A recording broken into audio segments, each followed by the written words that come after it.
To share some background about Siglecs, Siglecs stands for sialic binding immunoglobulin-like lectin receptors. These are inhibitory receptors which are expressed on a variety of cells, such as leukocytes. These can bind to sialic acids on our host cells, which are coated with them, and these serve as important to evade immune responses and avoid any unnecessary immune reactions. A lot of interesting research has been looked at Siglecs, for example, in the tumor microenvironment. Siglecs seem to be upregulated on these T cells, which are inhibiting the activation and helping promote tumor growth. Some bacteria, such as GBS, have evolved to coat themselves with sialic acid, and using that, they're able to evade the immune response. And they've looked at some Siglecs interacting with toll-like receptor 4 and causing some endocytosis with gram-negative bacteria. So 15 Siglecs are expressed in humans. 1 through 12 are the inhibitory Siglecs, while Siglecs 14, 15, and 16 are the activating receptors. So our lab is interested in how C. acnes activates immune cells, particularly macrophages. It has been shown that C. acnes activates macrophages through the toll-like receptor 2 pathway, activating NF-kappa B and leading to some pro-inflammatory responses. Today, we'll be specifically focusing on M1 and M2 macrophages and how this relates to C. acnes. M1 macrophages are more pro-inflammatory, while M2 macrophages are anti-inflammatory. So our hypothesis is that Siglecs as inhibitory receptors are important for the anti-inflammatory responses to acne and regulate toll-like receptor 2 via sialic acid-mediated interactions. So we did single-cell RNA sequencing data analysis to map the cell populations and gene expression profiles and inflamed acne skin lesions and non-inflamed skin lesions from acne patients. Using the data, here's a stacked bar graph that shows the cell populations of the M1 and M2 macrophages in lesional samples, which are colored in red, and non-lesional samples, which are colored in blue. Here you can see that M1 and M2 are present in both lesional and non-lesional samples, but it seems that the M2-like macrophages have a higher proportion in the lesional acne skin samples. Next, we use the single-cell RNA sequencing data to look at the gene expression profile of all the different various Siglecs in the acne patients. Siglecs 3 and 9 were the ones that showed with the increased expression in the M1 and M2 macrophages. Here on the left, you can see that Siglec 9 is upregulated in the M2 macrophages in the lesional sample compared to the non-lesional sample. Oops.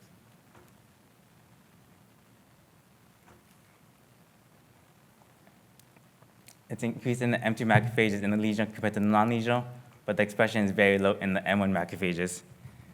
We also see this in the Siglec 3. The gene expression profile is higher in the M2 macrophages in the lesional samples, higher than the non-lesional, with no expression at all in the M1 macrophages. So using this single-cell RNA sequencing data, we want to further explore the relationship between M1 and M2 macrophages and Siglecs. So first off, we isolated monocytes from human PBNC donors. We simulated them into macrophages. Then we polarized the macrophages into M1 and M2 macrophages using interferon gamma and LPS for M1 macrophages and IL-4 for M2 macrophages. We did flow cytometry to characterize the cell surface markers of our M1 and M2 macrophages. Our M1 macrophages are CD14 positive, CD80 positive, CD163 negative, and CD206 positive. And our M2 macrophages are CD14 positive, CD80 negative, CD163 positive, and CD206 positive. Next, we did ELISA to characterize the constitutive, the cytokine secretion of these. Remember that M1 macrophages are more pro-inflammatory, so they secrete a lot more like IL-6, IL-12, TNF-alpha. And the M2 macrophages are more anti-inflammatory, so they secrete a lot more IL-10.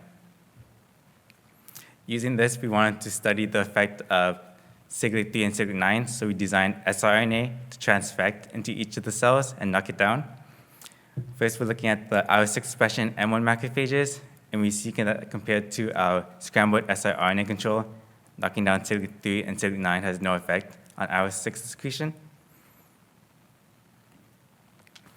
When we move on to the M2 macrophages and look at the IL-10 secretion, we see that when we knock down Siglec 9, there's a significantly decrease of IL-10 production when you compare it to the negative control, also to our Siglecs siRNA knockout. So another paper has studied the role of Siglecs E, which is the mouse model of Siglecs 9.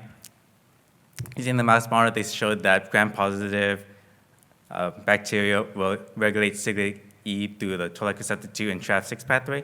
So we decided to use real-time PCR to analyze the gene expression. Here, if you look at the toll-like receptor 2 on the left, we can see that in the M1 macrophages, when we knock out in the negative control, or the Siglecs 9, there's no effect on the toll-like receptor 2. But when we knocked out Siglecs 9 in our M2 macrophages, we saw a significantly decreased toll-like receptor 2 gene expression. Similarly, in the M1 macrophages, when we looked at the TRAV6 gene expression, there was no significant change in expression when we compared it to the scrambled siRNA. But in our M2 macrophages, there's a significant decrease in TRAV6 gene expression when we knock out Siglecs 9. So the conclusions for our data, the RNA sequencing data shows that there's increased Siglecs 9 in the M2 macrophages in lesional skin samples compared to non-lesional. There's very little Siglecs expression in the M1 macrophages, which is interesting. Using the siRNA knockdown experiment, we showed that knockdown at Siglecs 9 really decreased the IL-10 secretion in M2 macrophages. And this suggests that Siglecs 9 regulates IL-10 through toll-like receptor 2 and TRAV6. I think our future experiments, there was a paper published recently that showed that toll-like receptor 2 is sialylated, and it binds to Siglecs 15 in osteoclasts, and that's really important for osteoclast bone remodeling and fusion. I think our next experiment is to test the effects of sialidase on the inflammation, seeing if the sialidase cleaves off the sialic acids on toll-like receptor 2 and how that relates to the immune response to acne, and using immunohistochemistry to show the colocalization of toll-like receptor 2 and Siglecs 9.